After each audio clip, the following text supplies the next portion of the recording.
Hey guys, and welcome once again to the English Shooting live stream. Yes, I am still at home, and yes, I am still using potato vision.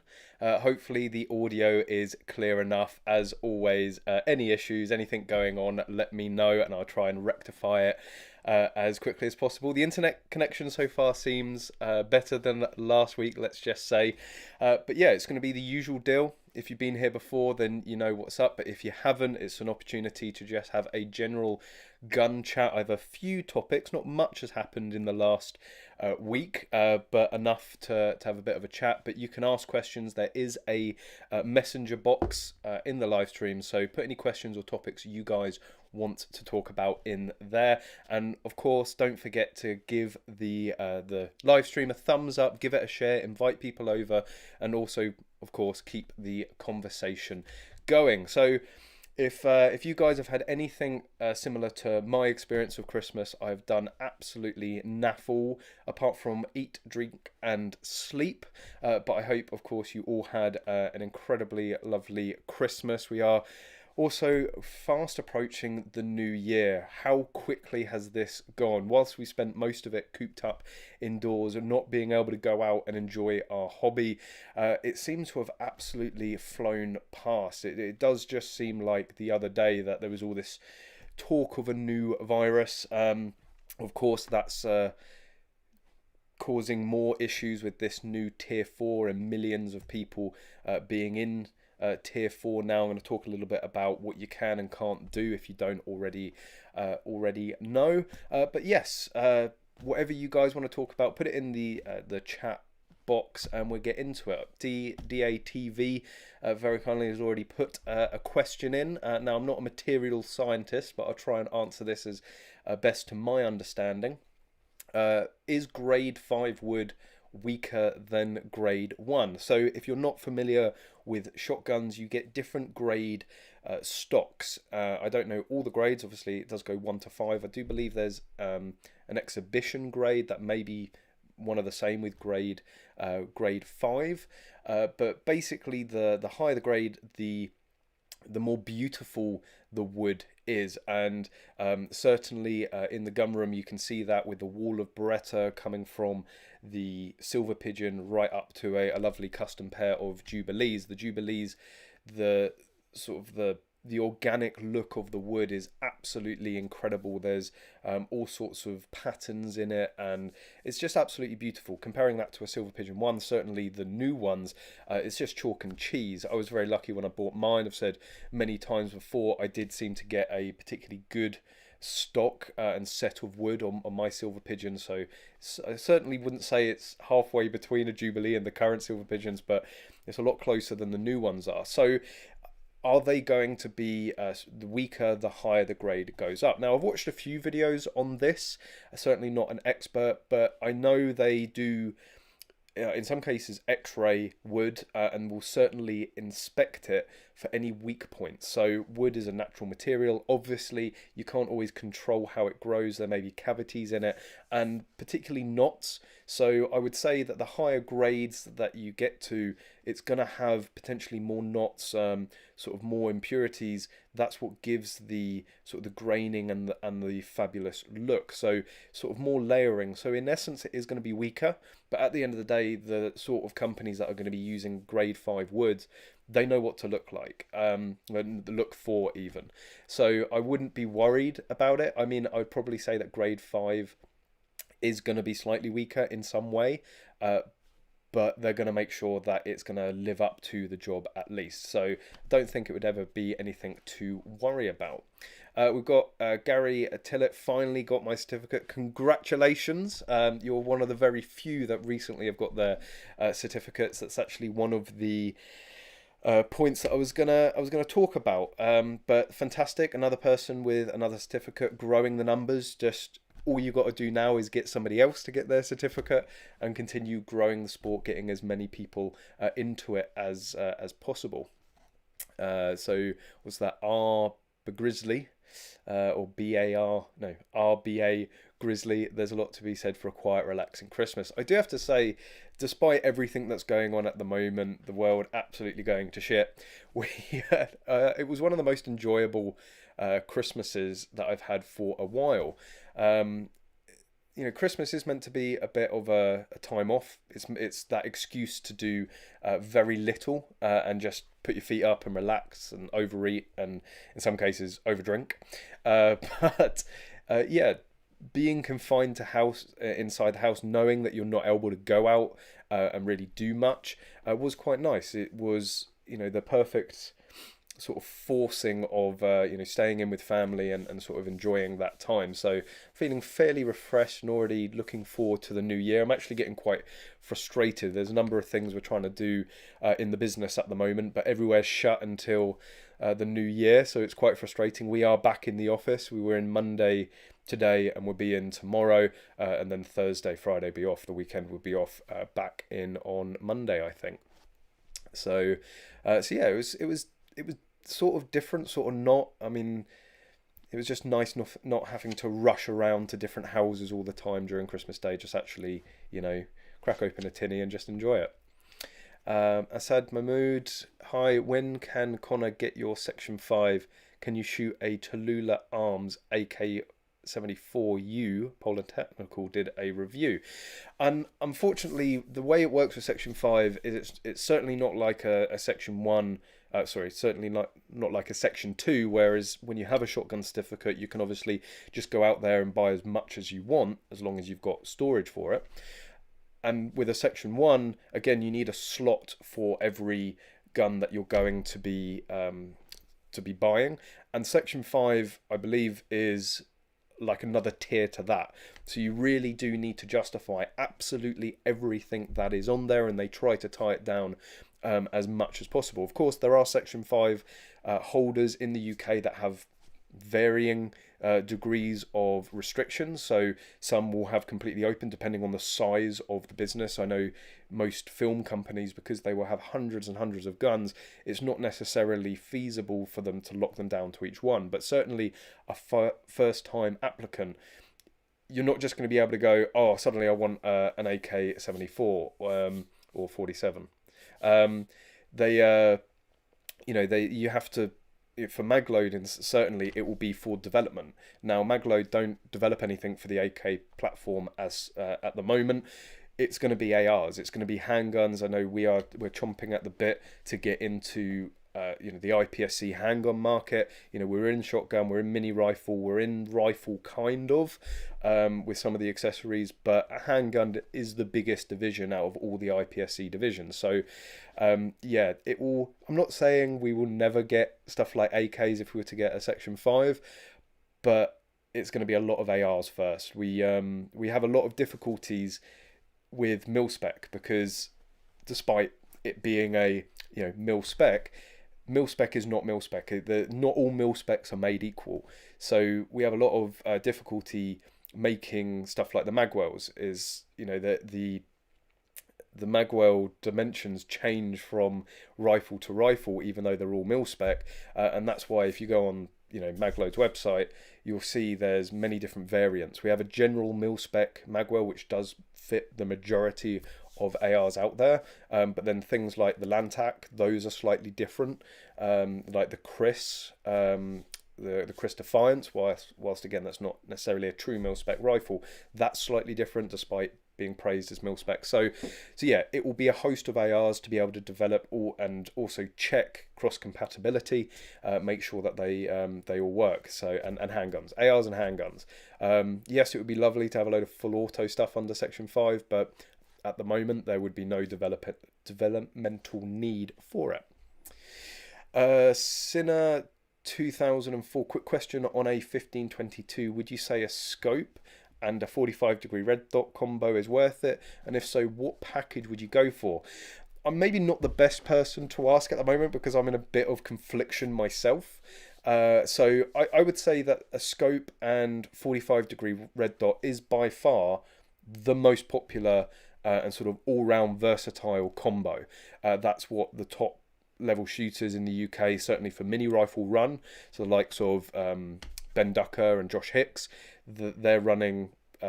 Ben currently has a Gen 2. He's going to a Gen 3 Razor and a 45-degree red dot. And I would say it's got to be the Gen 2 or the Gen 3 Razor HD. It just depends how much money you want to set fire to.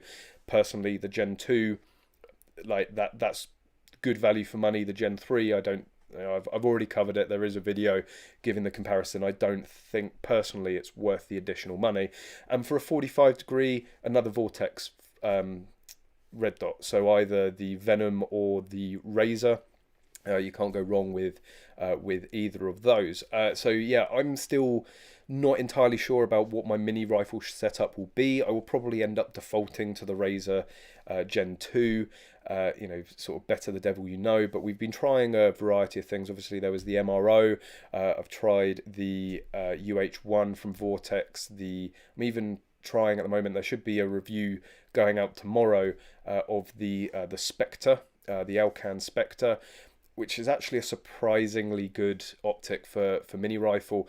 I still haven't found like something that fits just as nicely as, say, a Gen 2 Razor HD. But yeah, Vortex, really can't go wrong. That's my default answer, certainly for practical. Razor HD, or if you're budget conscious, go for the PTST, the PST, the Viper PST. Incredible scope. The Gen 2s are effectively like previous gen Razors, very good value for money. A lot of people getting on even with the Crossfire. So there's loads of different options for Vortex, but if you can afford it, Gen 2, Razor HD, and the 45-degree red dot, either a Vortex, a Viper or a Venom. Chris Lewis, I've recruited a shotgun shooter. His application is in. Awesome. That's what I like to hear.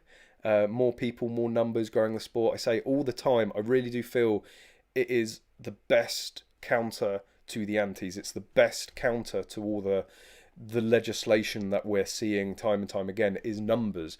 If the police, if organisations like NABUS, if the Home Office see that there are going to be millions of people they're going to piss off, millions of people that are, of course, voters, they may think twice. At the end of the day, something like 750,000 licence holders in total, that's not really worth them worrying about 1% of the population. So yeah, keep introducing people, keep taking people down the range. Again, say it all the time, most people will completely change their mind when they've pulled a trigger, when they've experienced shooting themselves. All the negative sort of preconceptions tend to disappear. So get people pulling triggers.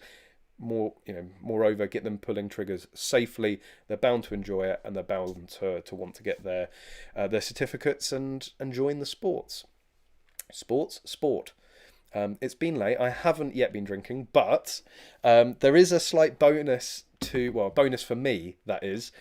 So we did have a little bit of issues with Hampshire about drinking in the gun room. We used to have a Corona or something represented. We still got the Corona here, although as that says Rona, which is probably not completely suitable given what's going on. But anyway, so yeah, Hampshire got a little bit funny about drinking in the gun room and drinking on the live streams, so we decided to keep them happy. We don't go out of our way to upset them, even though I think they think otherwise. But being at home, and of course my house unfortunately is a gun-free zone, it means I can have a beer on stream again. So got the lovely, I do like a good brew dog, Dead Pony Club. So if you're having a drink as well, cheers. I mean, it still technically is Christmas, and I think we slightly overestimated the beer situations. We do have a nice stockpile downstairs. It's in a 2004, just chilling there, looking at guns you can't afford. Yep, you and me both. Well, I can neither afford them or actually legally own them, so I've got a double whammy there. With people shooting less, would there be any problems with FEO saying we don't have a reason to have our guns? I think that worry is going to be completely diminished over the next year. Really, they're going to have to be such a sort of a clipboard warrior to start saying that, oh, you haven't been shooting in the last year. Yeah, like as we were supposed to not be shooting. But on that, I will talk briefly. So, where I live, the Portsmouth area, is unfortunately in a tier 4. We're in a town next to Portsmouth, so we were a tier 2 wanker for a while, but we have been plunged into tier 4.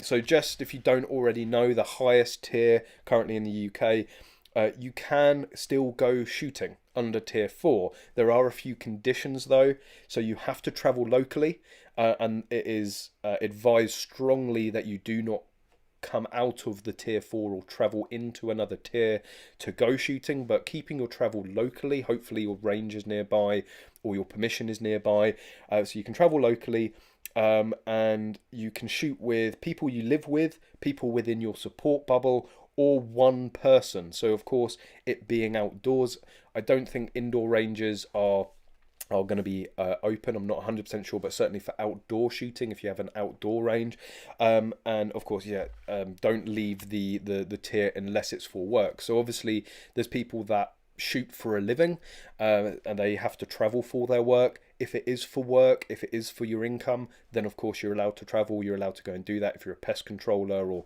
say, a professional stalker, land manager, stuff like that. But yeah, I really don't think they can pull that justification. You know, you haven't been using your guns. Yeah, well, we can't. You know, we've been locked in the house for most of the year. But yeah, I'm pretty sure there's going to be a little bit of leeway with that one.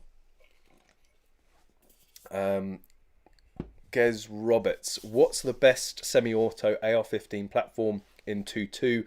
Looked at the MMP but would prefer metal. This is one of the age-old questions. I don't, I love talking about it because, everyone knows what I'm going to say. And this is really the number one question or answer to start getting the conversation going, and annoying people with it, because people are always very passionate about the guns that they go for. So the best is going to be subjective. It depends exactly what you're after. If you're going for absolute top tits competition level, it's going to be a different gun to if you want something that's more realistic in a way. So if you're going after a particular look, if you're looking after going for something for more just pure enjoyment rather than competition, I would say overall for the money, the 1522 is the best 2.2 AR platform. It's incredibly reliable. They're usually pretty cheap and easy to get hold of here. There's loads of accessories for them, including, of course, from Magload. And I've had one now, must be getting on for like nearly 10 years, and it's still all the original components apart from all the accessories I've put onto it. If you're looking for metal, I can highly recommend going and contacting Otto from Cotswold Classic Arms. Absolutely top bloke, really looks after us. Connors is actually having a gun built by him at the moment, and he has a range of different guns that you can go for, all metal as well, regardless of your price. So he has his L119, I think it is, and there's a video review of that on the channel, so go and check that out. Just type in the channel Cotswold Classic Arms and it should come up. So they are, I think, running around the £1,000 mark. It is a full aero precision receiver set. Otto has worked his magic on it, and it runs absolutely flawlessly. And for £1,000 full metal proper mil spec, it is a proper mil spec gun, being aero precision. It's one of the cheapest sort of one of those builds that you can get on the UK market, and he doesn't just have to build it cheap for you with the aero upper and lower. You can put match barrels on it. He will kit it out to the nines, whatever grip you want, whatever stock you want, whatever trigger you want. Of course, the top tier that Otto does is the battle arms. There's another video on the channel as well of doing the Ambi battle arms. Absolutely stunning gun. That is now like my dream AR. It was just, the quality was superb. The functionality was like nothing I'd ever experienced on an AR, but they are going to run you, I think minimum, you're looking about 2,500 for one of those, and you can very easily start hitting the £3,500, £4,000 mark, which for a 2.2 most people screw their faces up, but for a high tier AR out in the States, £3,000-4,000 is not actually a huge amount of money. So yeah, if you want good value for money, and something out of the box that you're going to go smash competitions with, I would say the 1522, or just go and speak to Otto at Cotswold Classic Arms. Personally, I would avoid the Tippmann. I know, Neil, right below you've said you bloody love it. At the end of the day, if you love it, that's what matters. Personally, I would avoid it. I'm not so keen on that gun. There was just a few things that they could have done to make it much better, but overall it is a reliable gun. They're not too badly priced. I'd also personally steer clear of the Chris Defiance. So we've had a number come into the gun room and they are made just out of pot metal. They don't last. They're not up to the job. Again, I know there's going to be a load of people saying I've had one for years, it's been no problems whatsoever. I can only base my opinion on what I've seen and what I've experienced, and more often than not there's more issues with them. I hope that sort of answer the question, and let's see how many people have been able to anger with that statement. I forgot what the Benelli M2 Supersport minimum load to make it cycle. Well, for For a semi-auto, well, it depends. I mean, through the Stoker M3000, I can run 21 gram loads through it. If you try and do that through something like a 1301 Comp or Comp Pro, you're going to have a bad time. So I would always recommend a minimum of 28 grams for anything semi-auto. You're probably not going to have an issue. If it's something like a 1301, probably want to be looking at 30 minimum for that. That's just in my experience. Daniel, AKs will drive Connors insane with the mil spec for AKs. Yeah, mil spec is sort of how hard they hit. Yeah, mil spec for AR is how hard they hit it with a hammer that particular day. Brian Solomon, you were told your FAC was being sent out on the 13th of October. It will be here tomorrow. Well, they definitely sent that by snail mail, didn't they? That's certainly for sure. Never heard of Royal Mail taking that long. But actually, on FACs and certificates, of course, I've got to give the weekly FAC update. How is my FAC going? Surprise, surprise, no update, no changes from last week. So I'm still waiting. The application is in, haven't been contacted yet. I really don't, well, they're certainly, I don't think, going to contact me this week. It will be in the new year, hopefully. I've tried phoning them prior to Christmas, no response, unfortunately. But I will try and get hold of them. But yeah, no news, so no need to ask, as you seem to always do. But yeah, I'll be... as soon as there's a change, you will know. That's for sure. But something that I have noticed, I think we talked about it last week as well, but I've seen more posts online and more people have messaged and emailed me. The waiting times have just gone absolutely insane. Now, normally in a normal year, you're gonna expect a little bit of a delay over the Christmas period. Obviously, people take more time off around this period. The office shuts, there's more interruption, they're not going to be doing so many visits, they're not going to come and visit you on Christmas Eve, I doubt it. They are civil servants at the end of the day. So, we're going to expect a delay, but obviously with COVID, with Tier 4s now being imposed, now technically under the guidance, there's no reason why the FEOs can't travel and certainly can't still do their job. But of course, they're taking the safe approach. They're not doing it.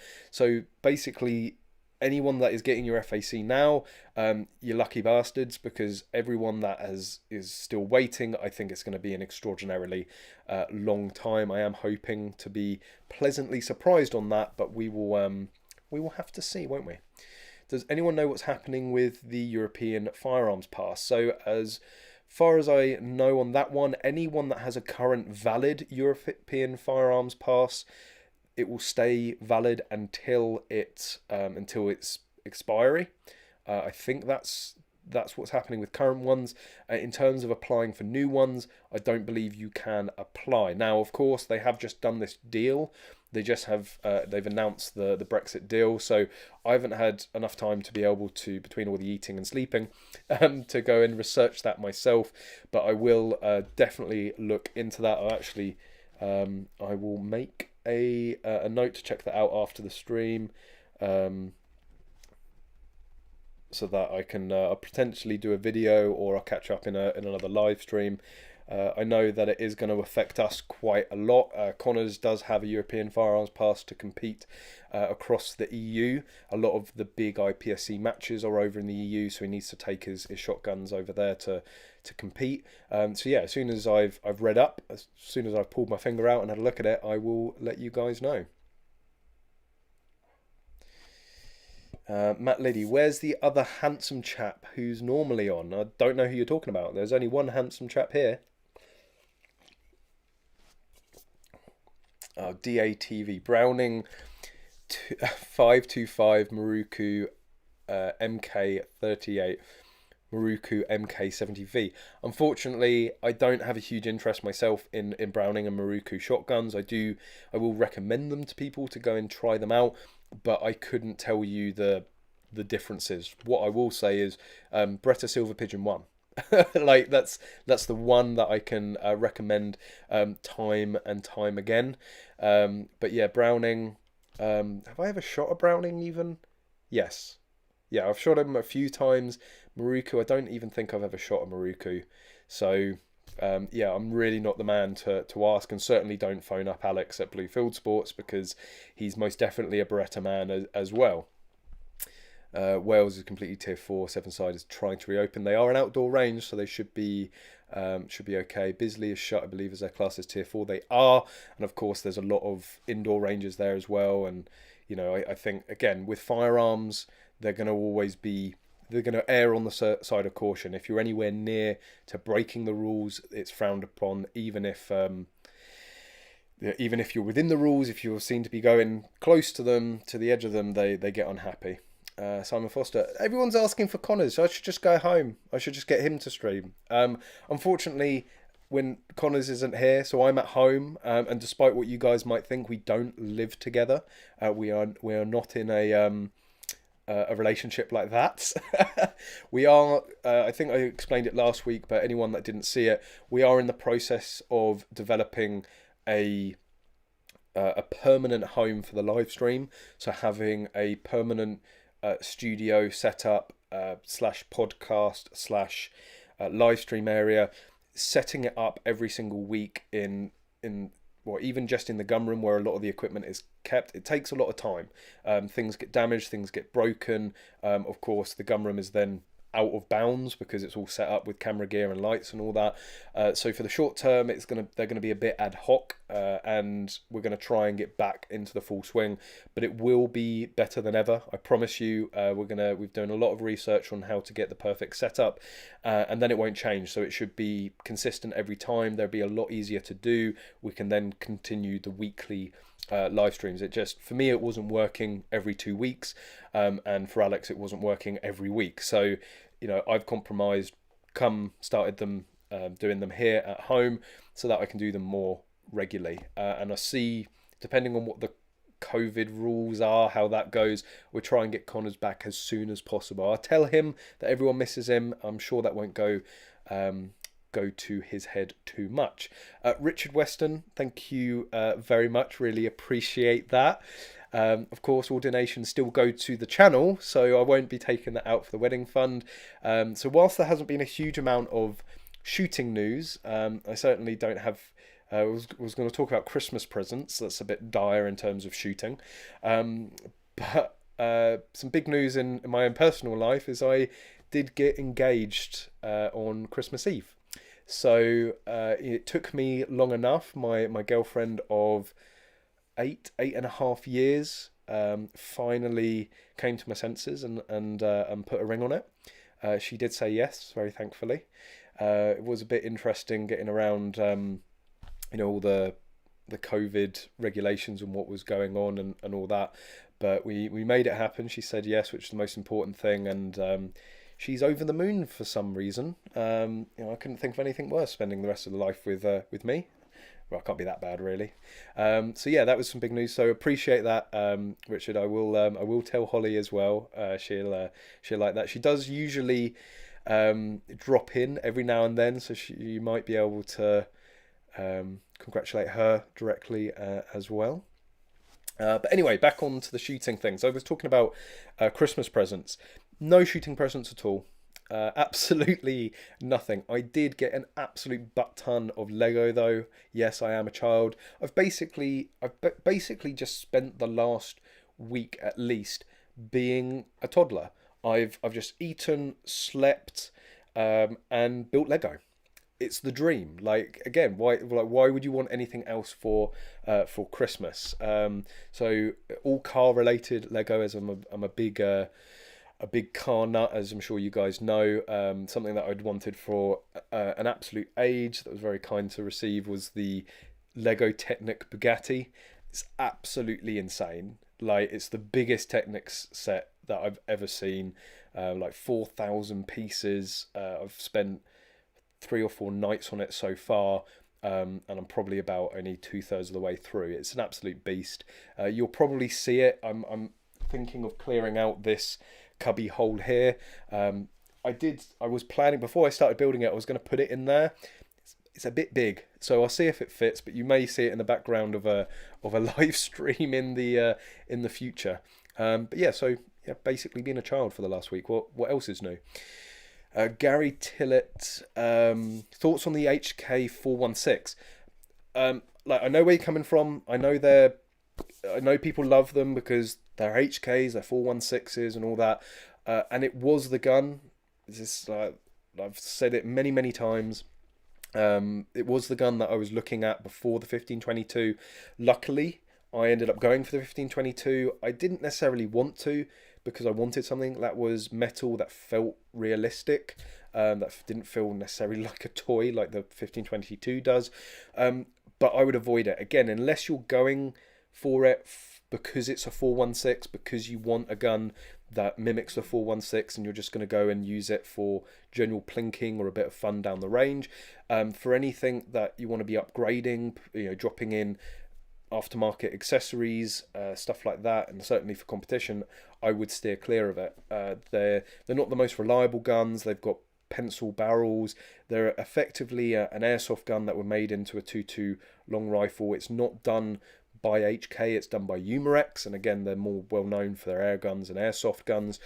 So it's, again, if you want the 416, then it's going to tick every box, obviously. But for a serious competition gun, for something that's going to be long lasting, and you're going to have fun, playing around with different upgrades for it, it's not going to tick that box. Piss 2 pints, very apt there. Chris Rules, again, they are a popular gun. Loads of people like them. I'm just not a huge fan.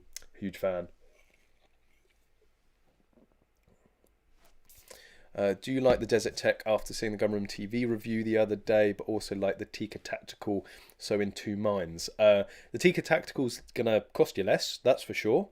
The Desert Tech, I'm sure, as Daniel will say, it is a serious bit of kit. Absolutely stonking. I'd love to have one myself.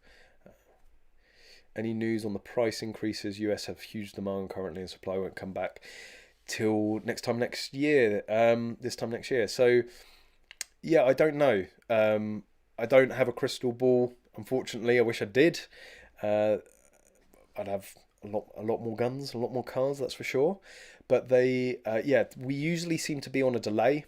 With ammo, it usually takes a number of months for it to trickle through. I don't think we've yet seen this, but it will come. And there are yearly increases. Again, if the demand is high, we will see price increases. What increases they will be, I do not know. As soon as I see anything, I'll let you guys know as soon as possible. Making a final decision once I've been out to a few shoots with KFC and see what I like best. I'm sure Callum will lead me down the right way, being a newbie. So yeah, always happy to help. Again, if you're looking for a sort of long range rifle, you can always go for a more basic option to begin with, like an SPS Varmint Remington 700 in, say, a 308, and then trick it out. There's so many upgrade stocks available for it, so many upgrade kits available for it, triggers. So that's what I'd always planned with the Remy 700 I had. Of course, I did have to I had to sell it in the end. But yeah, so there's loads of options out there, but I'm always here to give advice when you need it. What else are Tiny Butterworth saying the 525 is the best bang for your buck, or pound for your pound. Again, I know the 525s, they are popular, they are good guns. I'm just a Beretta man. That's I don't think that's ever going to change. I prefer the slimmer action of a Beretta than Browning. 100 likes and we switch the stream to Connors. Well, at least I can go for another beer. Like, you guys, I don't get it. I really don't get it. You all come here and just take the piss and ask for Connors the whole time. But I'll tell him he's missed. Thank you for the invitation. I'll be a fantastic bridesmaid. Daniel, I'm sure there's people that would pay good money to see you in a dress. I'm not one of them. You guys should, like, I'm tempted to say what Daniel was telling me before the stream went live, but I won't put him down. Won't embarrass him that much. Always punching above your weight. That gets more and more difficult as the older that I get. I'll tell you that for now, Matt. U.S. Department of Justice and the Home Office just entered the chat. Yeah, I'm definitely being. I'm on so many watch lists. It's unreal. Callum, what's on the list for when you get your FAC back? So I did make a video saying what guns that I'd be applying for. So it's a total, I think it was in the end 17 or 18 slots. There's lots on the list. Loads of shooting that I want to do, loads of disciplines that I want to get back into. Like over the last 4 years, like apart from down our own range at 100 yards, I haven't done really any long range shooting. I want to get back into that. So, you know, I don't know. Obviously, there's going to be a 1522. There's going to be a PPQ. There's going to be a 308. There's going to be a 223, and with the 223, I'm probably going to get a bolt action and an AR platform rifle, an underlever for sure. I can't remember what I put down. I think it was 357 underlever, 357, or potentially a 9mm again. I can't remember what I put down. 357 or 9mm revolver. I do want to try gallery a bit more. I know I'm not the most popular person within the gallery scene, but it is something I want to try more. There's, I've got people like Tom Ellaway, who's pretty top tits at it, to sort of ease me in and sort of show me the ropes. So looking forward to getting into that. Muzzle loaders and black powder, that I really want to get into. So I think I put down for a muzzle loader for of course an Allen Westlake, but it wasn't just singular ones of those guns. So it's like with the LBP, I think it was 3 LBP slots for different divisions. For section 1 shotguns, there was 3 slots again for different divisions. Mosin, Enfield. God, what? Yeah, because I like the history. I do want to learn more. You know that I'm not a huge history buff when it comes to guns and doing everything, past when I was born. But it's something I want to learn more about. Educate myself on the history of firearms and experience all these different guns. I used to love the Mosin Nagant that I had. That was an absolute literally a blast to shoot every single time. So I'll be picking another one of those up. What else? A few 2.2 rifles again, different disciplines, gallery, practical, and different divisions within practical. I do want to try a standard setup, and I do want to have an open setup and sort of see, maybe that's what solves the optics problem, is that I don't have any optics at all, and I just go for just for iron sights. So I think it was 3 or 4 2.2 rifles. I'll get. I want to do a 1022 project. I really want to just go and buy like a 1022 receiver and build it from the ground up. So yeah, lots of guns on the list. Probably the first gun. I mean, I've already got a 1522. Held at Blue Field Sports.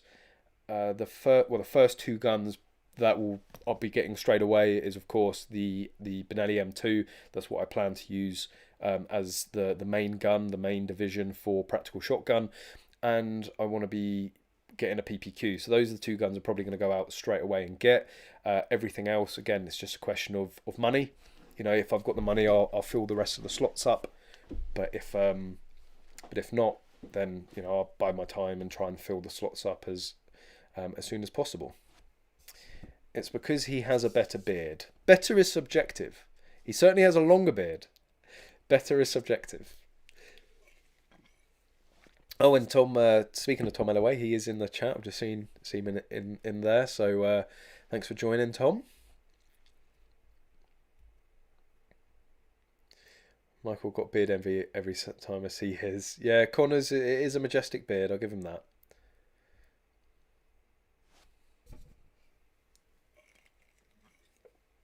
Chris Lewis, what would you give up if they only give you 5 slots? You sure you don't work for Hampshire FLD? This sounds like a trap, if I'm going to be completely honest. Because I go on here and go, oh yes, so I can get by with just these 5 guns if I had to. I really can't, because again, I want to do as much shooting as possible. But in the theoretical circumstance that I was to only be given 5 slots, well, 1522. Well, let's do it more. If I could only own 5 guns, like let's say I lived in America and I could buy as many guns as I wanted, but for some reason I could only have 5 guns. Or if it was in America, then it would be completely different because you could have proper ARs and proper pistols. But anyway, let's. I digress. 5 guns: 1522, Walther PPQ, Benelli M2.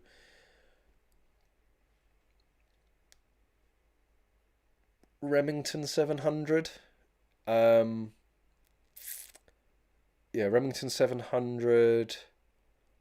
What with the... Maybe an underlever for the last one, or maybe another 2.2 rifle, maybe a 10.22 or another 15.22. Yeah, that would be it. But definitely the 3 guns 100% will be M2 15.22 PPQ, because then I can do 3 gun here. I can go, can do IPSC shooting here with all those guns, and of course I can then go and take the 15.22 and the M2 abroad and shoot internationally in mini rifle and shotgun. But that doesn't mean that I only need 5 slots. That's just the theoretical if I only had 5 slots. And again, what difference does it make? Like, we've had this conversation many times. Like, if you've only got 5 guns, like, what is really, apart from the potential security aspect of someone breaking into the house and obtaining 5 rather than, say, 20 guns, but in terms of a risk to the public, if somebody has been approved for 5 guns, what more are they going to be able to do with 20 guns? Again, you've only got 2 hands, and mine are small at that. So I'm severely handicapped, in more ways than one.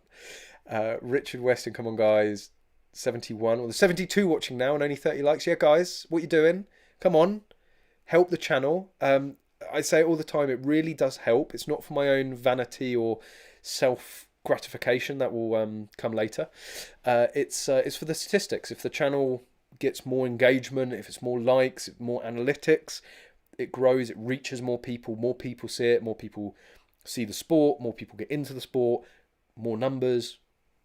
What could go wrong? So yeah, give it a big thumbs up, and we'll I'll blow you a kiss. Not for everyone. When he's married, he'll be under the thumb. We'll have to hide his pew purchases. No, this is definitely an unwritten agreement. Well, I don't know if Holly is aware of this agreement or not, but guns are not to be affected at all. It is my livelihood. I need guns to be able to do what I do. So yeah, there's no arguments there. She is a full-time violinist, freelance violinist. I wouldn't tell her that she can't have a violin. She needs that to make money. And I can't make money on these looks alone. That's for sure. Ricardo Bryan, when applying for an FAC, do you just list caliber, or do you have to specify action like straight pull and lever action? No, just caliber. You have to define what type. So whether it's going to be a rifle, whether it's going to be a shotgun, whether it's going to be a long barrel pistol or a muzzleloader or something like that, but it is just the caliber. It would be a 2.2 rifle, and I say all the time, I personally wouldn't even define. I might have actually done it. I might be a massive hypocrite here, but I wouldn't even define the difference between like a 2.2 LR and a 2.2 WMR. I would just put 2.2, right? You want more flexibility, and there are many different applications where both a 2.2 long rifle and a 2.2 WMR will do the same job, if you get what I mean. They can be both as good as each other for the same job in a way. So you might not be 100% decided. You might be like, well, I think a 2.2 rimfire because the ammunition, 2.2 LR, because it's cheaper, it's more readily available. But at the last minute, it might go, actually, no, I want that bigger punch, that slightly longer distance. that longer range, and switch to the WMR. So don't tie yourself down. I certainly wouldn't put actions on it, and I say this with FAC shotguns, Section 1 shotguns. Some people define, it's going to be a Section 1 pump action. Well, no. Again, I'm not completely decided on the actions I want the other shotguns to be. So I've said I want to apply for 3 Section 1s. Well, I know one is going to be semi-auto, 100%. So technically I could have put semi-auto down for that.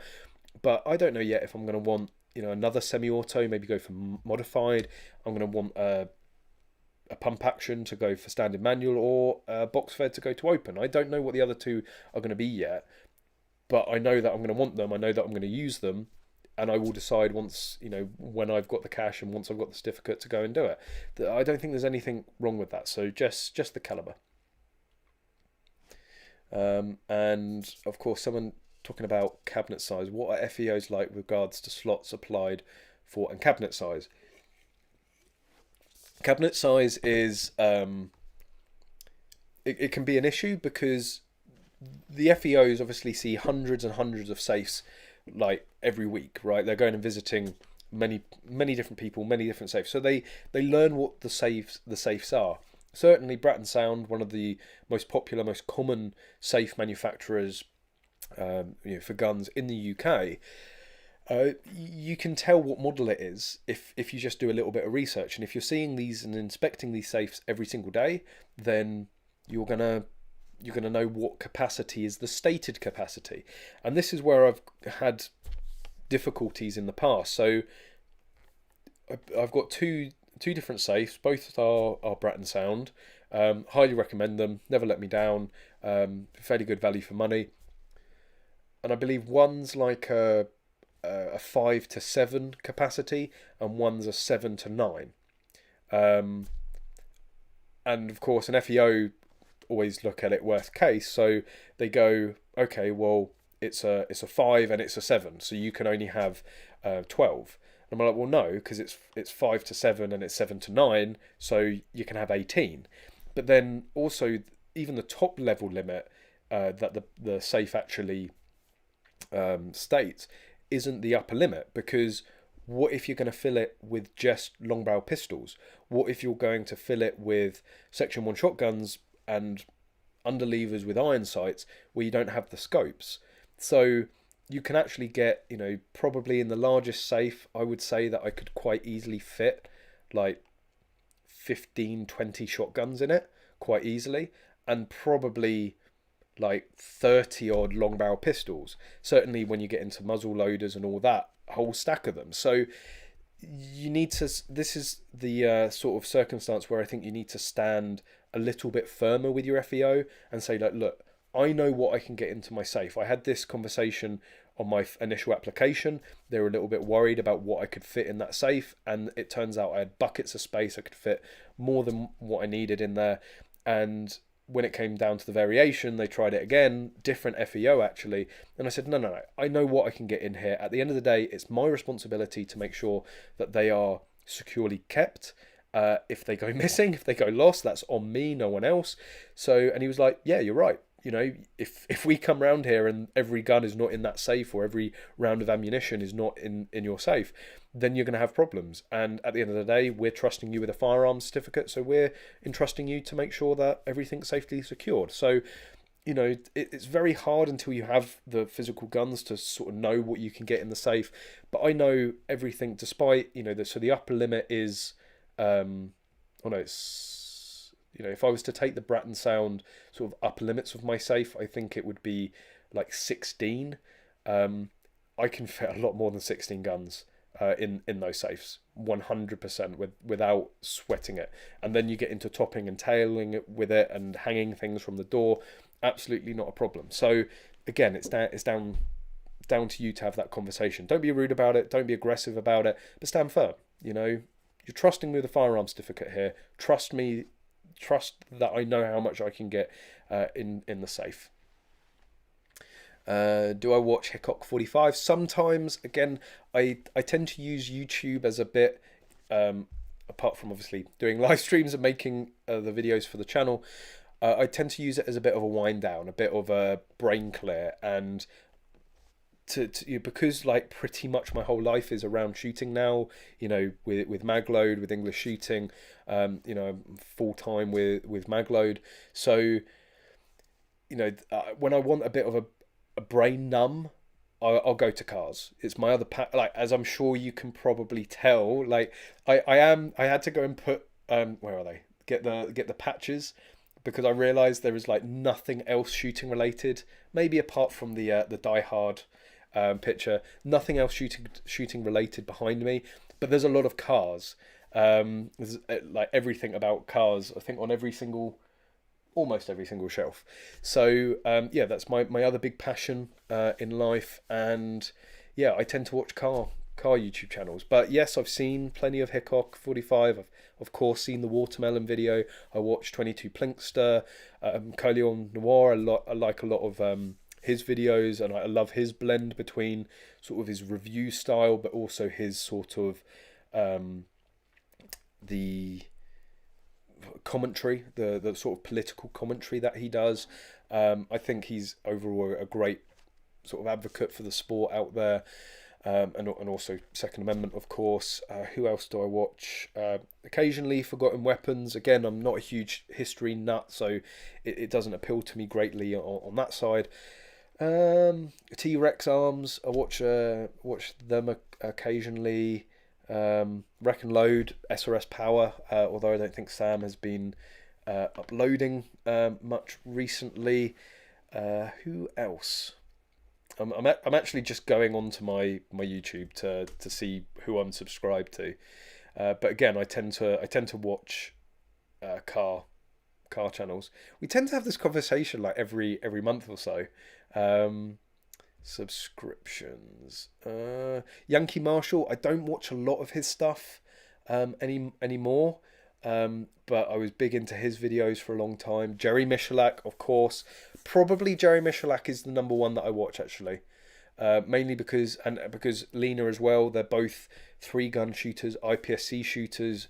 So, there's a lot of really good tips you can get from him. Of course, he shot millions of rounds. If what he doesn't know about shooting, it probably isn't worth knowing.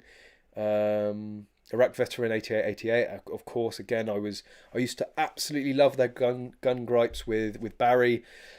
The channel went a bit downhill after that, unfortunately. Any more? Looks about it in terms of Edwin Sarkisian, I think it's pronounced. Again, he just does absolutely insane stuff. Like I like watching his stuff.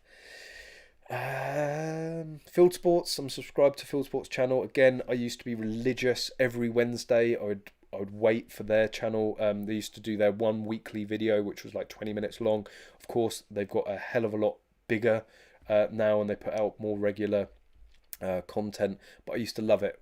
Every Wednesday, absolutely glued, waiting for that video to come out.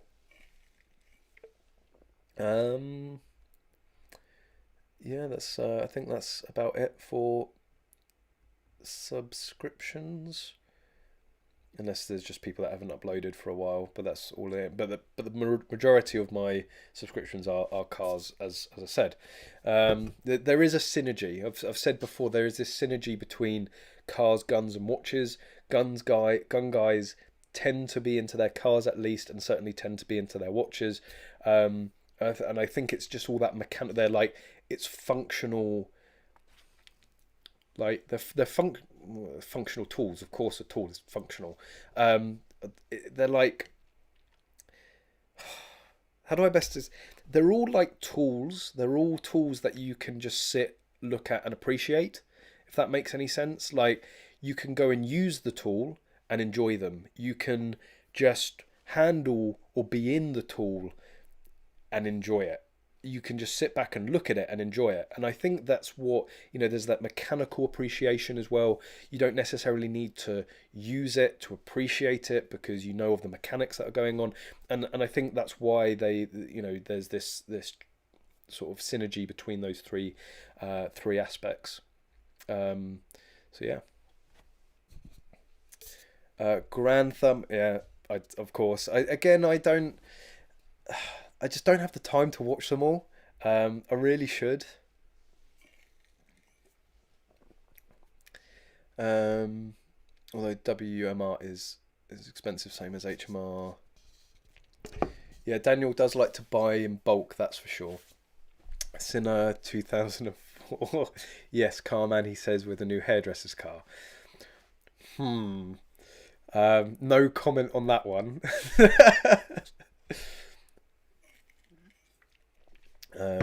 It's a weapon. It's not a hairdresser's car. It's not an Audi TT. No offense to anyone that's interested in TT, because you might be seeing an Audi TT very soon on the channel. Does Section 7 still exist? Yes. I was gonna put a video out, but was advised not to avoid pissing off a whole host of people. Yes. Section 7 still exists. There's Section 7.1, Section 7.3. Section 7.3 allows you to keep a gun stored at a designated site. I think there's about a dozen or so sites out there for 7.3. They've got to be kept there, and then you can go and shoot them within the confines of the range. With Section 7.1, it was, I think, initially intended more for like obsolete caliber stuff, but there is guns that you can have between, like, they can either go on 7.3 or 7.1, but the proviso is that you can't have any ammunition for that gun in your house. So it sort of gets a bit blurry, because like if you have, say, I know it's a sore point at the moment, but a 9mm lever release, and you've got 9mm, and then you have a 9mm like historical firearm, then you've got the ammunition, but the main sort of premise is to have the gun under 7.1 at home as a curiosity, as a collector's piece, rather than something that you're going to use. But I am aware there are a number of people that swap their guns between 7.1 and 7.3, and to be honest, I have a lot of respect for the 7.3, the Section 7 community, and I have a lot of respect for the people that have, created it. It was created out of the pistol ban. It was created out of a necessity to keep hold of and preserve historical, and significant firearms. But I feel they are probably one of the worst groups of shooters for being very close-minded, for being very insular, and I don't think it helps the community at all. 7.3 is perhaps one of the greatest arguments for legalizing Section 1 pistols again, proper, no rod, no long barrel, and they just won't do it, right? And my general, I'm happy to have a conversation with somebody that is far more informed on this than I am. But from the outside, from a non-7.3 holder looking in, it's very much, this is our secret little club, this is all we have left of pistols, and we're not going to do anything that's going to compromise our little secret handshake club. It's incredibly hard to get into, it's incredibly insular again, and I think, I'm like, no, you should be shouting from the rooftops. How long has this been going on? How many 7.3 guns are there out there? How many people regularly go to a range in the UK using this the 7.3 legislation to shoot a handgun, and no one dies, right? It's a great advert for getting pistols, handguns legal, under Section 1 again, but they won't, because they want to protect what they've got, and they don't want to risk it to help the wider sport. And that might be a completely wrong summation of that community. I'm sure there are very there's people that do a lot for the sport within that community, and I don't want to begrudge that, but that is just the general feel. Every time I ever make a video, or I talk about 7.3, or I talk about obsolete caliber firearms, I seem to get nothing but whinges, right? But I never get whinges directly at me. It's all through third parties, right? No one, I think I've said before, the previous the 7.3 video that I made, that kicked up a big stink, unbeknownst to me, right? No one to this day has actually directly come to me and tried to correct anything that was potentially wrong in that video, or said, well, actually you should approach it from this angle. And I'm like, look, at the end of the day, no one else is out there trying to share what you can do in the UK. If you think you can do a better job, be my guest. If you're just going to sit there and moan at me, or moan at me through other people, then carry on. I'm going to carry on as well, right? If you want to be constructive, if you want to, improve things, then come and talk to me. So yeah, anyway, that's my thoughts on 7.3. Plus, as well, I think it's a very expensive way to be able to shoot an own handgun in the UK. Personally, I would keep the money to be able to go abroad and be able to, shoot unrestricted in whatever manner I choose. McGann, Scenic, and a Dacia Duster. Can't say anything about cars, but they allow you to get to places fasty. Yeah, I am looking for a daily. So I guess another bit of big personal news. I'm umming and up. Maybe you can be the deciders on this. I've talked for years about potentially doing, putting a car video or a number of car videos on the channel, maybe how many guns you can fit in certain cars or something silly like that. And I said for years that I would do a video of the Civic, which you all seemed fairly interested in seeing. The Civic is now gone. For anyone that knew that I used to have a FK2 Civic Type R, absolute amazing car, highly recommend them. I did end up treating myself before Christmas and ended up buying a Cayman GT4, the previous generation 981. So a slight upgrade over to the Civic, but of course a lot more unpractical. That's what I did love about the Civic. It was this combination of this hyper hatchback, but it had 4 doors, huge boot, practical, go anywhere, pretty much anywhere in it. And I decided, who needs practicality? So I bought something completely impractical. Absolutely loving it. But I am actually in the market as well for a boring daily.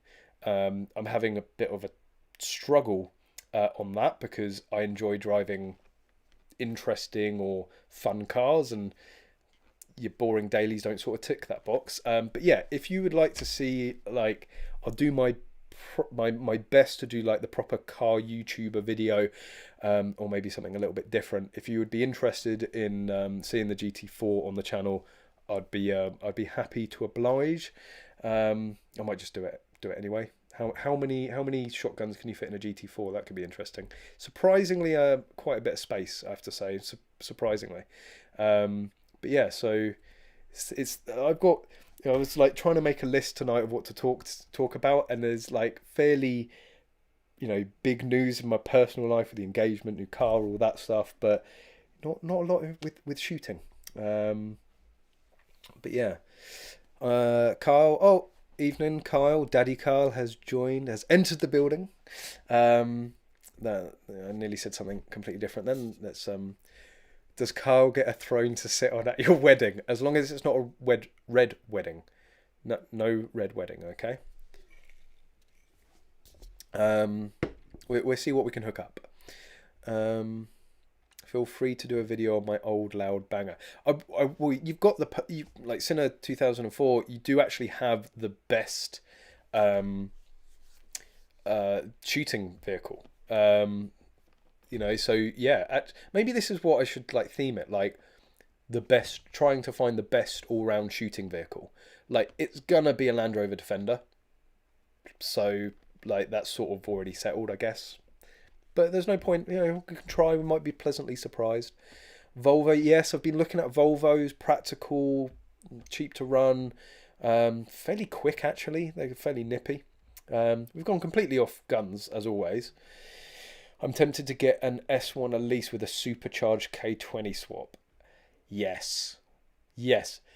Do it. We will race. We will go to a track day and we will race. The supercharged K20s in the Elises, that is just oh. Gary Tillett, how many 2.2 bullets can you fit in a GT4? That's going to get really expensive to do though. Maybe I can get like an ammo, go and hit up Ely or go and hit up like GMK. Chris Lewis, Ford Ranger Raptor. Yeah, I know a few shooters in the UK that has those. I think actually Daniel Valmont or Valmont Arms had one. I don't think he rates them highly from his Facebook posts. I think he had a load of issues with it. I do know another person that has a Ranger, a Raptor. They absolutely love it. So yeah, maybe, but they're not cheap.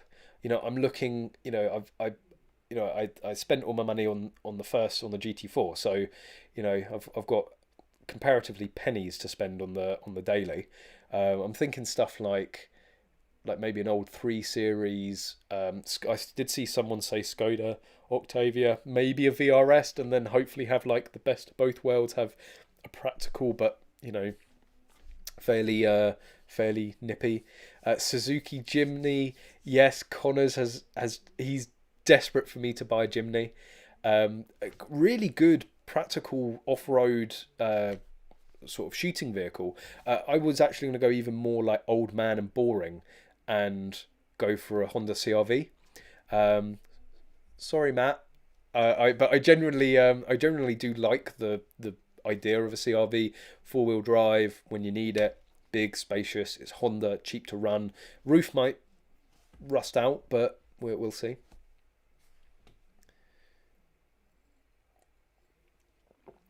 Josh, if Handgun, let's get back onto yes, Defender, Range Rover, of course, perfect shooting vehicles. Let's get on to guns, shall we? This isn't this, or maybe I should just turn English shooting into a car channel. Shooting and guns, cars and guns, whatever. Where was that question? If handguns were made more obtainable, would you get one? And if so, what handgun/guns, definitely guns, handguns, would you buy? Oh, a man can dream. Walther PPQ Q5 match, definitely a Glock 17 and 19. Probably more Glocks than that as well. I do like a Glock. I know I'm weird.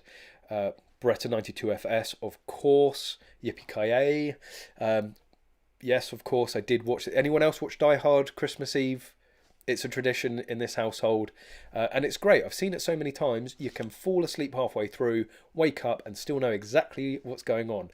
Although I did fall asleep at Hans Gruber being thrown out of the tower, which is a particular favourite part of my of the film. But anyway, so Glocks, Beretta 92 FS, Walther PPQ Q5 match. What other guns? Oh, revolvers. Definitely a Smith & Wesson snub nose 357. I mean, just for the lols, probably a 500. Smith & Wesson 500. I do have a soft spot for those. What else? I mean, I'm not hugely experienced with pistol shooting because, of course, we don't. CZ Shadow 2, 100% for maybe competition. Yes, 1911. How can I forget? 2011. Seriously, I'd have such a collection of handguns if they were made legal. HK USP 45. Yes, Daniel, you've asked that like as a question. Oh, as the handgun. Why would Callum have any experience with a 80 SOCOM handgun? You never know, Daniel. You never know. I might have loads of experience with that stuff. But yeah, no, I can't answer that question. Sorry, the humanity. Is the Colt 1911 good? Yeah, I mean, it's sort of it's been around for a while, right? It's it stayed the course of time. That's for sure. Yeah, the 1911 has to be one of, if not the most popular handgun platforms out there, and arguably, I know if Paul and Connors are watching this, arguably the best competition handgun is a 2011. So, which is obviously a derivative of the 1911. So, yeah, they're good. It just depends. You're saying if the Colt 1911. Sorry, I was in like I was in full board mode then. I was in dream world where we could own like a 45 ACP. The Colt. Yes, that's the Walther. The Walther Colt 1911 is the better out of that compared to the GSG 1911. It's not a lot more as well. They're more reliable. It's made by Walther. The quality control is a lot better. I had a Gen 2 or a Mark 2 1911 GSG.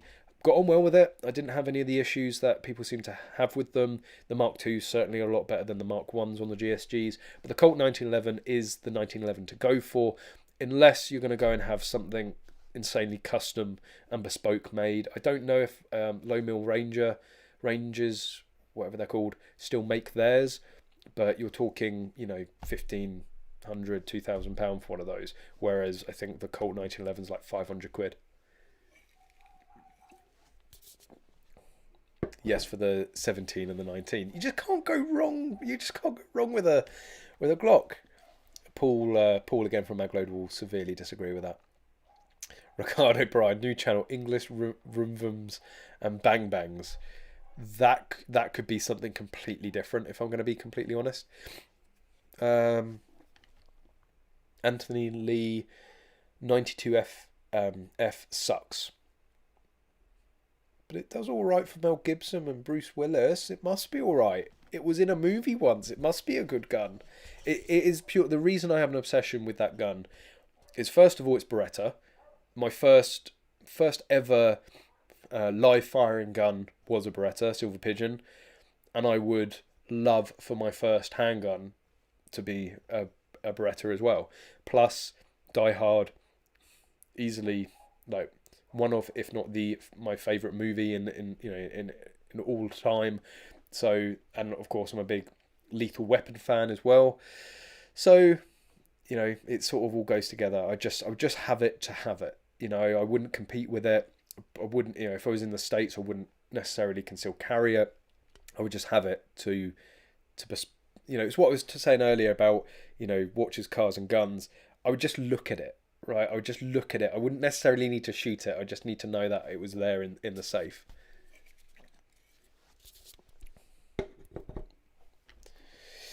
I'm sure your FEO will give you slots just for the lulz. Well, it depends, you know, they might. One can hope.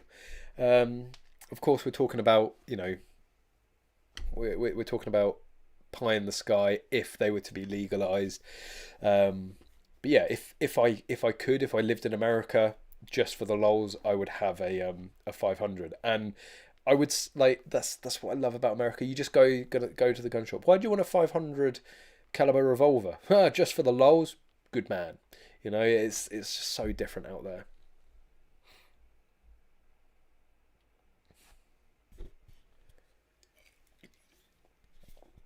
Here in the US, they just banned 80% build shoot kits. We need to make friends with North Korea because things like this won't be happening, partly because of Joe Biden. Need to make friends. What does North Korea have anything to do with 80% builds? I don't know. Maybe I've missed something. Been eating and sleeping too much the last week. Actually, one of the biggest bits of news. Again, I don't know a whole lot about it. I've basically been in hibernation the past week, eating and sleep. Well, you don't eat during hibernation, do you? Just the sleeping. But anyway, Northern Ireland. So again, I've wanted to do a video on the differences between Northern Ireland and the UK. I think it's included in a lot of videos previously, little tidbits, but they do have a slightly different set of rules over there. But they've just announced that, and I saw this posted across the groups, that so some magazines, I already knew that they were slightly more restricted over in Northern Ireland.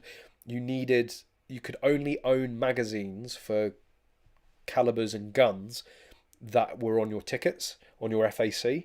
But they've just announced saying you now need to seek permission for component parts and magazines. So if you want to go and get a component part, well, again, I haven't looked into it, but what are they defining as a component part? You know, could that be a grip? Could that be, you know, a forend? Not just, you know, internal sort of functional parts. Okay, you still need a forend and handguard for an AR to make it work. But, well, no, you just put the nut on, it's fine. But yeah, so you now need permission before you go and buy any component parts or magazines, and also they're taking details of magazine capacity.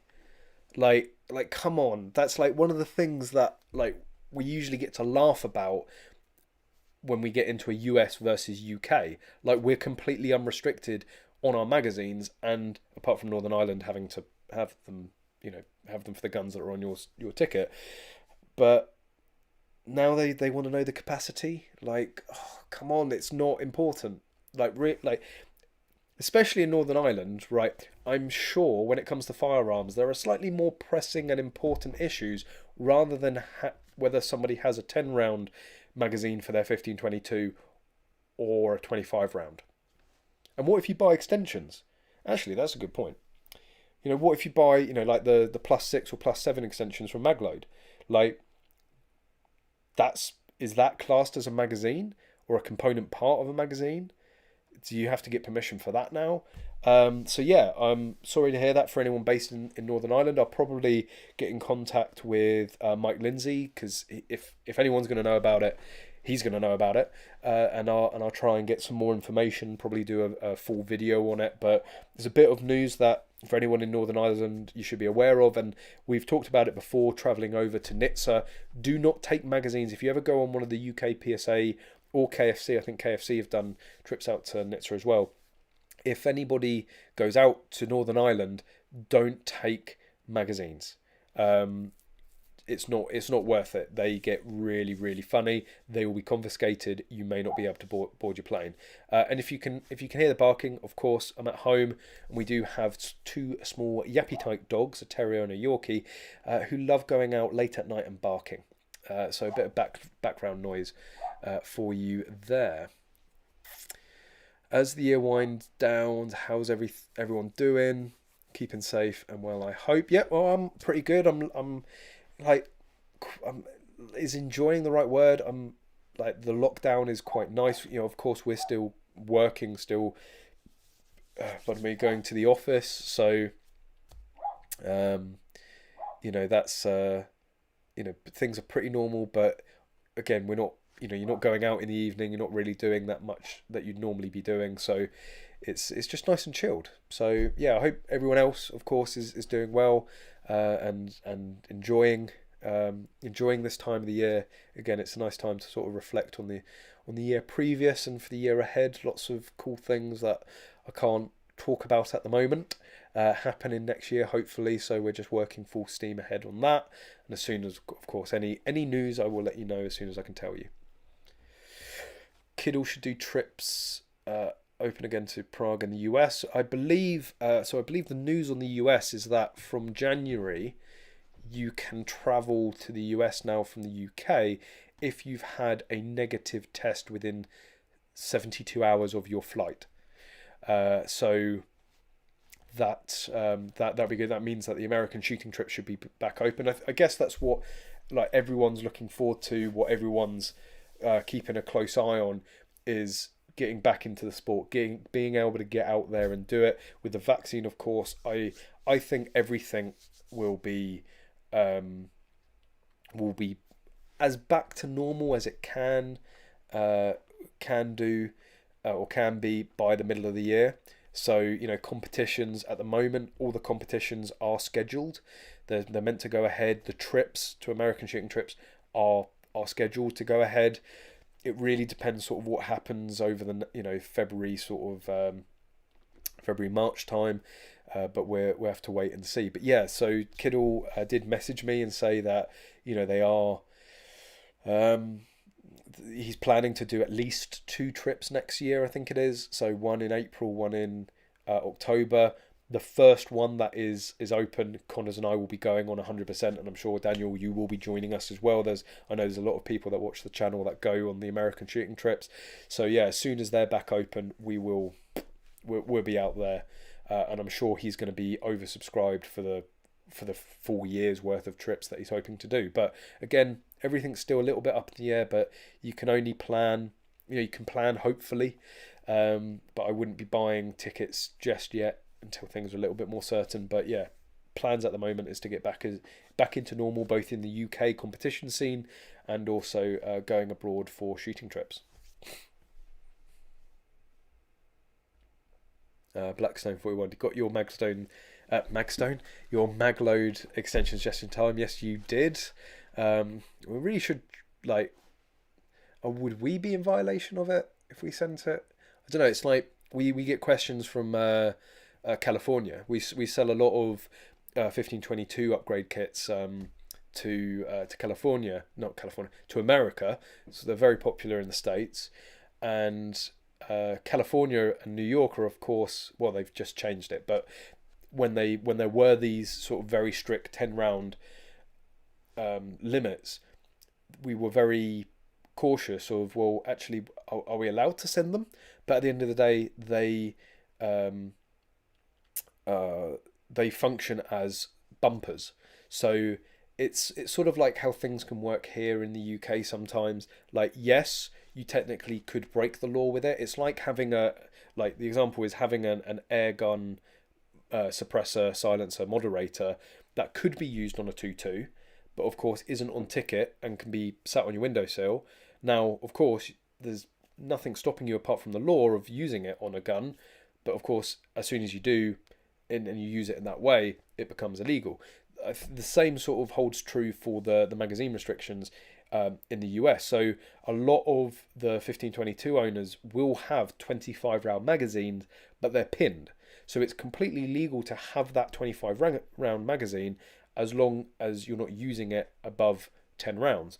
And that was enough to satisfy us. And actually, we sold a load of extensions or bumpers to a police officer in New York, and he was like, "It's fine. It's the use of it and the intention of it that is the issue. If you own it, but it is only intended to be 10 rounds, then that's fine." So yeah, a little bit of an interesting point. Am I Connor's business partner? In one way or another, I think you can say that. So we both, busy behind the scenes on Magload. We partnered up a couple of years for it. Obviously, Magload has grown. It, eventually I had to go, leave or switch sort of priorities from Gunroom TV to Magload, because Connor's needed the input from there, and of course we've now got Paul with Magload. But yeah, Connors and I are partners in one way or another. As Daniel says, he's married to Connors. No, because I'm engaged to my girlfriend now, as we all know. What else are you guys talking about? Heathrow has the rest and test scheme. Stay in the airport the night before the flight, get an overnight test, and you can fly the next day. Yeah, that seems pretty sensible. Hopefully, by fingers crossed, maybe by April, the time that we go out there, that might be a little easier as well. So we'll see what it is. I've said it many times over the live streams. I just want to get on with things. I want to get out shooting. I want to not have to worry about, am I breaking a rule here? Is like, can I do this? Can I do that? And then having to go on Google, can I go and wipe my own ass with tier 4 COVID? Oh no, I can't. It's those sorts of things. It's just have the mental capacity it takes, because again, we've got companies to run. Like, we can't just sit at home and get our paycheck automatically. If we don't work, we don't get paid. So it creates a lot of issues for us going about our day-to-day business, which we are allowed to do, but again, being within the firearms trade, we don't want to overstep it. We want to stay well within the rules. It's just an absolute nightmare. So yeah, the sooner COVID can fuck off, the better. Alright, don't think Dave is on tonight. Yeah, I haven't seen David Kiddle on here, but yeah, he's always gone to americanshootingtrips.com, I think it is, or .co.uk, and you'll be able to contact him directly through there, or find him on Facebook, in the KFC groups. He's an easy man to track down.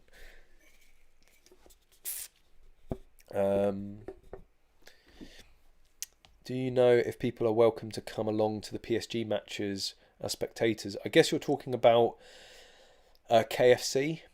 So at the moment, with COVID and everything going on, they haven't been. but I believe under normal circumstances you would be able to go down and watch. But again, get in contact with David Kiddle, Christian Barr, Connors is on the committee member as well. So those are all people that you can go and contact. You can go and ask, and they'll be able to give you a yes or no. They also do a lot of guest days and open days for the club. So again, there's plenty of chances to get involved, to go and experience it. By September, the US will try to be 60% vaccinated and 80% for the UK. Yeah, by September, I think my Sinner 2004, I just did. Remember, I am on like, I think it's a 30, it's pretty good. It is, I've managed to solve the home live streaming connection problem. Why did I say that? Touch wood. I've only got about a 30-second delay today, but yeah, that's the answer. Get in contact with the committee members. Yeah, vaccinated. So the thing is, if we're vaccinated, we should be able to just travel as we want, which is, you know, I went, there's a little like online calculator, so you put in your age, if you have any underlying health issues, this, that and the other, and it gives you an estimated time or an estimated month that you're going to likely get your vaccination. And I think mine was August or September, because, you know, I'm still fairly youthful and fairly healthy, thankfully. So yeah, I'm going to be very much down the line when it comes to that. Josh Roz, would starting a shotgun school count as a valid reason to get a Section 5 license, as it comes under the business umbrella? I don't know why you would need a Section 5 for a shotgun school. Oh, sorry, not shotgun school, a shooting school. No, because again, it's... So why would you... So you have to... Well, it depends, like with everything. If it's a shooting school as in for competition for sport shooting or hunting, then no, because the police are going to go, well, if it's Section 1, Section 2 that you're training them with to go and do that in the UK, then they're only ever going to be able to buy a Section 1 or Section 2, so why do you need a Section 5? However, there are like military and sort of defensive training facilities in the UK for private individuals. So one of the biggest industries is the merchant navy. So they depending on where they're sailing to and from, they have armed guards on there, and a lot of those armed guards, you know, come from the UK. So they need to be able to store the guns, be able to legally own the guns and maintain the guns, this, that, and the other. So if it was like a high level, you know, like SAS, SBS level, like training facility, and you were the world elite, and people were coming to you from all over the world, and you were training the SAS, you were training the SBS, then yes, there would probably be some justification in there to say, like, look, I need, you know, if I'm supplying these guns, if I'm training these people, I need to be able to train myself, keep my skills up, and maintain the guns, so I need a Section 5. That's probably the only way. The business umbrella is more intended for manufacture, development, you know, R&D, stuff like that, and maintenance. So, you know, so GMK, let's you know, they are a supplier to police and military. They obviously bring in Beretta along with a whole host of other Section 5 goodies. Well, obviously there is a demand for them from police and military, so they need people in the UK to be able to sell them. So that's why they have a Section 5, to be able to import them and sell them, but then also maintain them. So when something, you know, breaks or needs maintaining, and it's potentially beyond the skills of a police armourer, it will come back to Beretta. Well, they need, again, a Section 5. I know like Oceana Defence, so the guys that bring in the Walther PPQ, they got a Section 5, not actually to develop the PPQ, it was for moderators. So they were making sort of cutting edge 3D printed titanium moderators, and were selling them to various organisations, both domestic and internationally, but they needed to test it. And at the end of the day, you're selling it to people that have full autos.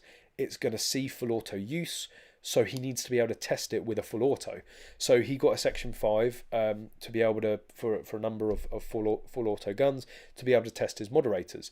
I believe that then also opened the door for him having the Walther PPQ, which then enabled him to develop the LBP, which then that's another business case. So yeah, I hope that gives you a rough idea. But usually the only way to get into Section 5 is through military. That is like one of the biggest top tier sort of justifications. If you're supplying the UK government, either MOD or police with Section 5 stuff, well, you need a Section 5, don't they? And if they trust you enough to buy from you, they're going to trust you enough to have a Section 5. Research and development as well, again, is another big one. Film, of course, film, TV, and film production. There's loads of companies that have Section 5s for that. Well, didn't know Connors was on the committee. I've been bribing a KFC committee member. Hope it works. Yes, you have. He has had to disclose that to the rest of the committee, so that they are fully aware of any conflicts of interest, shall we just say? But no, you've already got the thumbs up. That's not an issue. Hey, originators of my now bastardized language. Yes, I guess. Daniel Smerald, I dealt the or hi from Missouri. What do you mean your now bastardized language? Like, it's English. We live in England. It's our language. It's ours. You bastardized it. Although I have to say, I do much prefer the American versions of spelling. Far more phonetic. Makes a lot more sense. That's for sure. Daniel Smerald, by September. Oh no, you're saying I doubt the April trip will go ahead. To be honest, sadly, it's going to be the October match that will go ahead. Either or, as long as next year I get to go out to the States and shoot some guns, that will satisfy me. Like, yes, I'd prefer it to be in April. If it's October, so be it. I've already waited this long, almost as long as my FAC.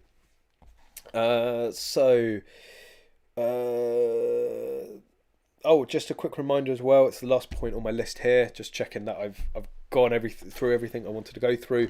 Just to remind you, I did put the video out. It did pretty well, actually. People seem to be very hot on the offensive weapons bill. So you might have seen, I think after the last live stream, I put out oh no, I'm getting all confused. No, that was the compensation figures for the Mars and Lever release. So if you're interested in any update and you haven't already seen that video for the Mars and Lever release, go and check out one of the latest videos on the channel, which goes over the whole compensation. But just to remind you about the firearms safety consultation, of course, this is the Offensive Weapons Bill 2.0. We talked about this last week. There is another more in-depth video. I'm not going to go into all of that now, but on the channel if you want to learn more. It's a consultation. They're trying to bring in further restrictions. The majority, as always, don't seem to make a lot of sense. I personally don't think that they are going to have the effect that they want on sort of gun crime, this, that and the other. So it's a consultation. This means that we have an opportunity to have a say. We have an opportunity to have our voices heard directly to the Home Office. Don't miss that opportunity. Go and check out that video. There's a link. Actually, I will save you even less work. So you have absolutely no excuse at all. Almost there. This is the consultation. Go and check it out. If you haven't seen it, if you want to know more about it, again, go and check out the video on the channel. If you don't know, if you haven't already, go and put your go and answer it. Read it carefully. Read the whole thing carefully. Read the questions particularly carefully, and give like positive, constructive, sensible, and adult feedback. So you can just be sensible about it. But this is our chance. Whether or not they listen to it is another matter. But I can't stress how important it is. We can't miss these opportunities. Again, you can get in contact with your MPs. You can get them to stand up in Parliament and have their say about it. So there's lots we can do. Be proactive about it, and and don't let this opportunity to have your voice heard slip you by. So yeah, just go and check that out.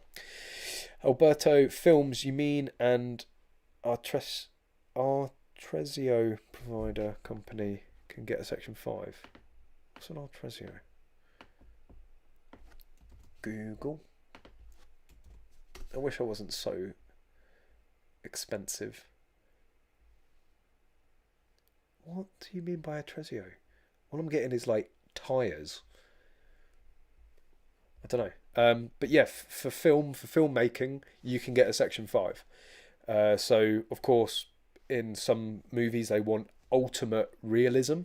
They need, functional guns. So there's guns out there that are so rare, so valuable, that to deactivate them or to block them to just be a blank firer would be sacrilege. It would be so costly to do, and you'd lose so much money that people, obviously don't want to do it.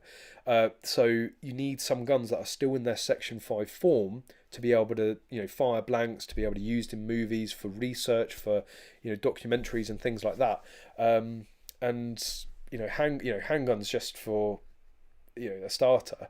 Yes, you can get sort of blocked barreled blanks and blank only, but if you are shooting a scene, take like Pulp Fiction, right, where they're looking literally down like the barrel of the gun in some scenes, or say like Lock, Stock and Two Smoking Barrels, when he goes, mine has .50 AE written down the side. Yes, that is my Vinnie Jones impression. You need the real thing, because if they went and got a blank firer or a replica, it would be like, yours has replica on the side of it. Oh shit, so does mine, because it's not a Section 5. So that's, again, my Vinnie Jones impression. I will wait for the laughter. So yeah, it is one of the stronger defences or justifications for having a Section 5 in the UK. So yeah, there we go. But I don't know what you mean by an Artrezio. Anyway, in Top Gear, Jeremy Clarkson was use a 50 cal machine gun. At least I think so. Yeah. Again, so there's again, TV and film. TV and film. There's a lot of exemptions. Again, I've used the TV and film exemption 11. I've forgotten 11.3, and it allows a lot of people to do a lot of things without certification, but whilst under supervision. It's brilliant. A lot of media industries wouldn't be able to function in the way they do with firearms without these exceptions.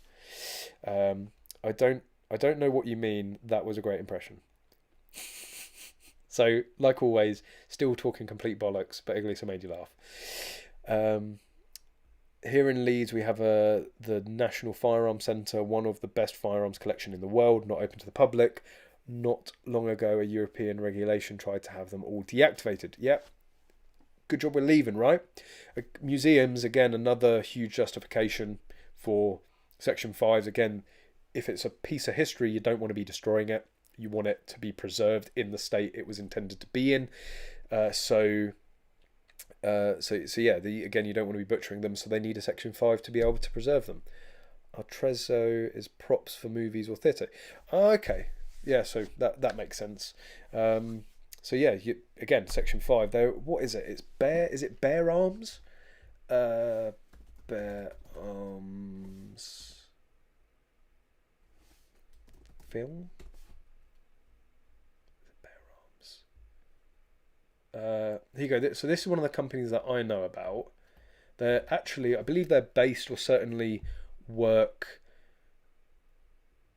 very closely with, yeah, these are the guys. Work very close. They're either based out or work very closely with the tunnel down in Dorset. So this company is all about. So it says about Bear Arms. Bear Arms was set up in 2015 to provide military support to the film and television industry. Our advisors are experts in their field and experience on set. Bear Arms can get you the people, the kit, the locations, and the resources to bring any script to life. So there we go. That's a business, and they're saying that they've worked with Universal, Warner Brothers, Netflix, BBC, Channel 4, ITV, Channel 5. I mean, even Blue Field Sports was was contacted about by the Discovery Channel because they wanted to do some filming. They were looking for some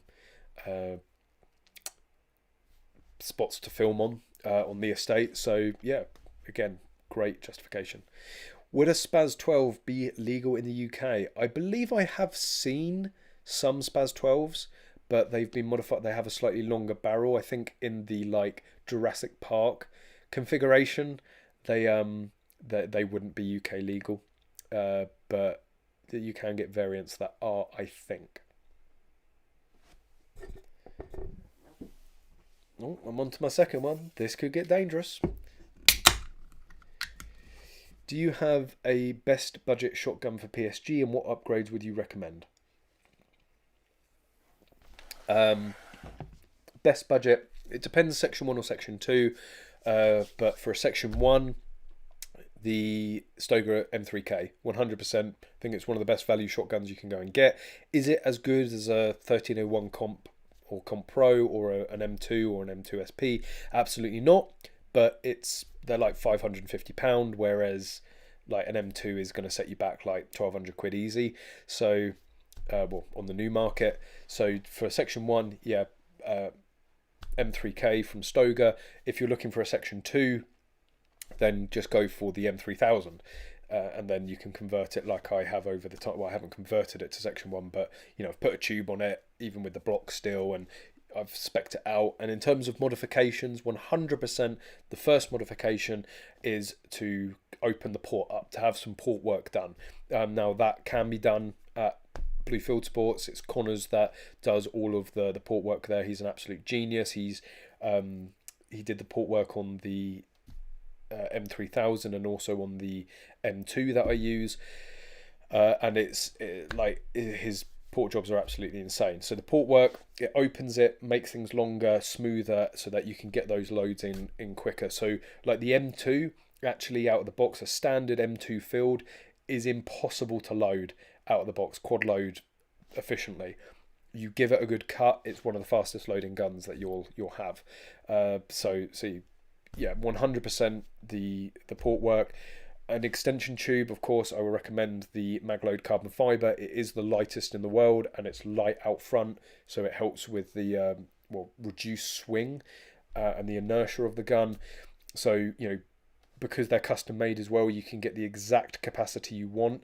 So some people, there's an argument between going for 10 round capacity, 12 round capacity. Some people like to go for a 14 round total capacity. Obviously, for like modified, that's where you want to be looking. But yeah, you're talking about say 10 or 12 in the tube. It's personal preference. I have 10 because I like a short, compact, agile gun. A shot saver. Now I don't know if we've talked about it. We might be repeating ourselves, but Connors and I have at the Masters that we both competed at. He was like on the way to the Masters. He was like, I think I'm going to take my shot saver off. I never use it. If I plan to use it, I mess it up. And if I've already messed up the stage and I'm relying on a shot saver, then really, how much is it going to gain me because I've already lost it? Now, Connors ended up winning standard manual division for the British Masters. Quite an achievement. Very, very happy with it. I have the video footage to prove it.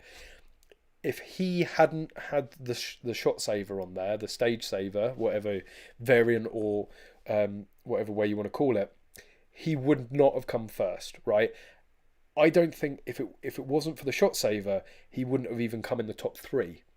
That's how quick he was able to recover. And if you don't know what a shot saver is, it sits on the side, just in front of the ejection port of the gun, and you can in one motion, if you've got your hands out, you come back, you flick it into the chamber if you run empty. So obviously going for a load, even if you're strong or weak hand, you have to bring the gun down, load the gun. You're grabbing, if you just need that one, you've missed one target and you need just one more shot, putting 2 or 4 in the gun, well, you just need 1. So having it right up there, you can get really rapid with it, and it did absolutely save his competition. But I'm sure you'll see the footage at some point. So yes, shot saver.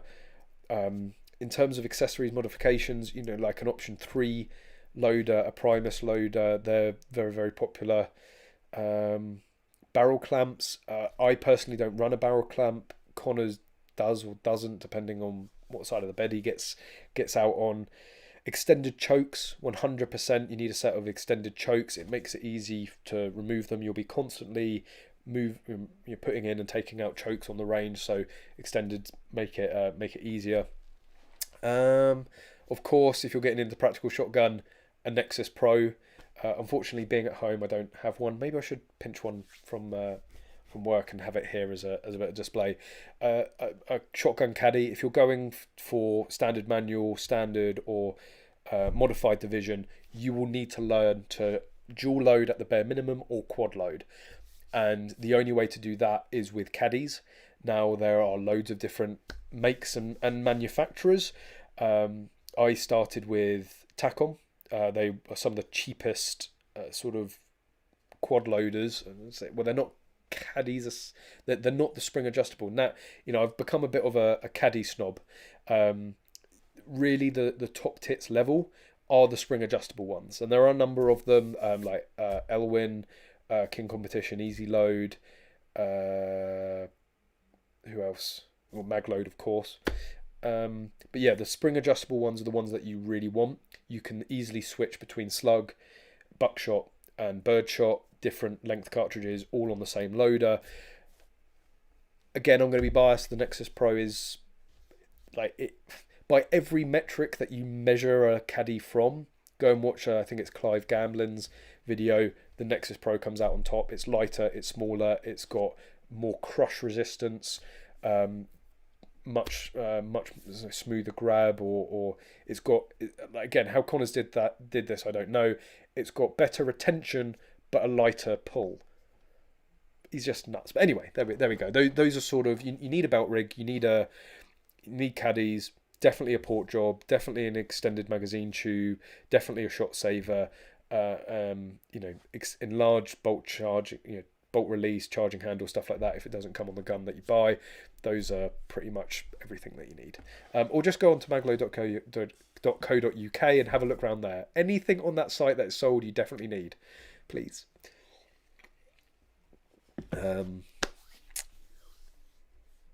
Have you heard of Fostech?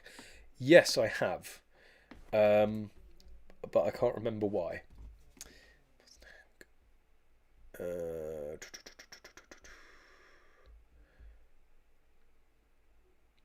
That's yes.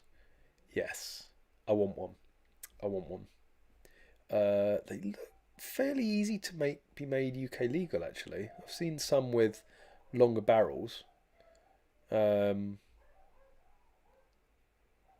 Yeah, they look pretty cool bits of kit. If a UK legal one comes in here, yeah, I'll get one in for review and try that out.